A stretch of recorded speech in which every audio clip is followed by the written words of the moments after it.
زندگی معمولی برای کودک زبال گرد و آرزوهاش، برای این اقتصاد دستوری، برای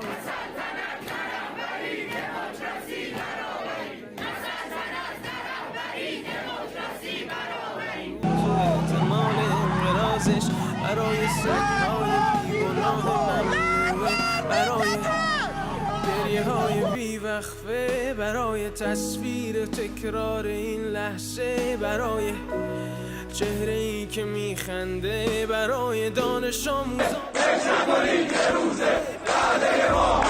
این بهشت اجباری، برای نخبه های زندانی، برای کودکان افغانی، برای این همه برای غیر تکراری، برای این همه شعارهای تو خالی، برای آوار خونه های پوشالی، برای احساس آرامش، برای خورشید پس از شب. Dünya İran'da olup biteni konuşuyor.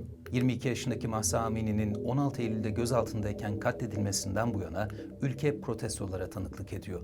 Diktatöre ölüm ve kadın, yaşam, özgürlük. Bunlar ülkenin dört bir yanında yankılanan en belirgin sloganlar. Akıllardaki soruysa protestoların nereye varacağı? İran İslam Cumhuriyeti gerçekten tehdit altında mı? Dünden sonra, yarından önce ne oldu? Protestocuların amacı ne? Dahası amaçlarına ulaşacaklar mı? Gündem İran. Gündem İran'ın bir daha eskisi gibi olup olmayacağı. Independent Türkçe soruyor. Ortadoğu İslam ve Stratejik Araştırmalar Enstitüsü'nün direktörü Doktor Şerife Zuhur yanıtlıyor. Mevzu nedir? Başlıyor.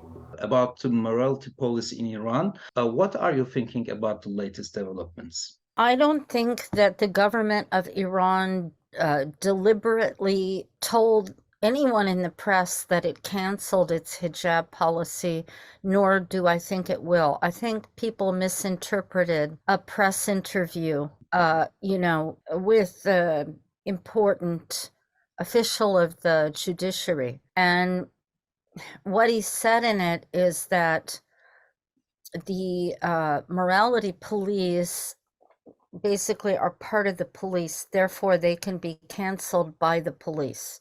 Mm-hmm. And that part is true, but they haven't been canceled by the police. And even without the morality police, there are the Basij, okay, and there's the military, there's citizen arrests. One citizen can arrest another citizen for not wearing hijab. And there's laws, by which they're prosecuting people for not wearing hijab. Everyone thought, oh, this is great, it's over, right? Many news media said that the government in Iran is reviewing its hijab policies. Okay, they're mulling them over, they're thinking about them. And again, we don't know who is mulling it over, but if it goes to the Supreme Guide, to Khamenei, he strongly supports mandatory hijab, and so do everyone, I think, of the ulama. You don't expect a change in near future in Iran? There could be, but it hasn't come today. There could be, this is now months, okay, of uproar, and there's a general strike today for 3 days, which is very important. The merchants are on strike. So all the souk in Tehran is closed, and in many cities across Iran. And that's the first kind of strike that we've seen, other than truck drivers and oil and gas workers. There have been some, and there were last year, the last wave of protest, there were strikes. But this is important that the merchants went on strike and they can't force them to reopen.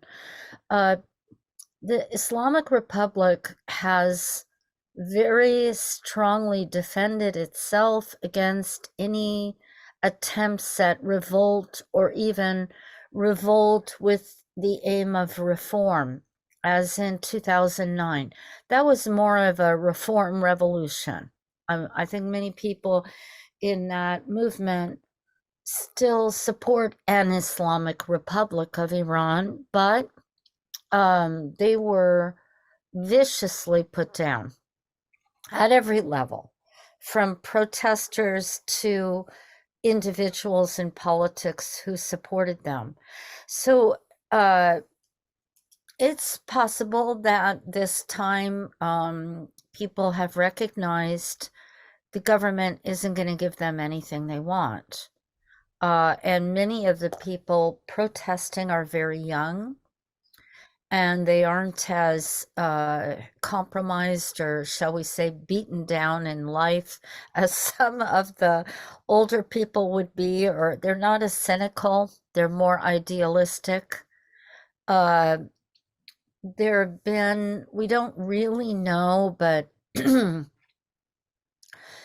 more than 400 or so deaths. There's about 14,000 or more people arrested, probably more.